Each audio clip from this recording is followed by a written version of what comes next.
प्रायः हम सुनते आए हैं कि ईश्वर जब देता है छप्पर फाड़ के देता है।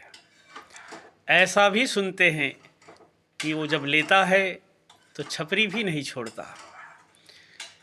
मगर संत और सतशास्त्र और कर्म का सिद्धांत कहता है ईश्वर छप्पर फाड़ के तब देता है जब पूर्वकृत हमारे कर्म या तुम्हारे कर्म जागृत होते हैं। यद्यपि ईश्वर को अकारण करुणा वरुणालय कहा जाता है, वो अकारण किसके ऊपर क्या कृपा कर दें ये कहा नहीं जा सकता। मगर थोड़े से सत्कर्म के बाद भी जब ईश्वर प्रसन्न हो जाएं तो थोड़े सत्कर्म के बाद भी छप्पड़ फाड़ के देते हैं। और इसके ठीक विपरीत अगर कहीं हमारे बुरे कर्म, शास्त्र विरुद्ध कर्म, उनके भोगने की बारी आती है, तब वही ईश्वर हमें ठीक लाइन रास्ते पे लाने के लिए हमारे ही पूर्वकृत कर्मों का दंड देके वो स्थिति ला देते हैं कि छप्पर भी छीन लेते हैं।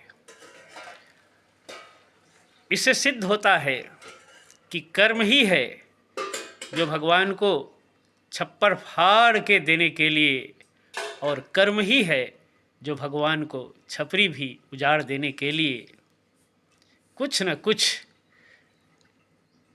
हमारा कर्म ही जिम्मेदार होता है।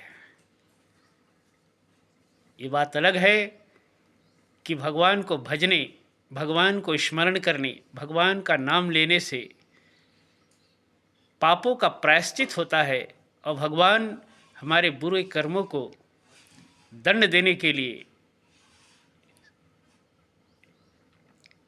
न चाह के भी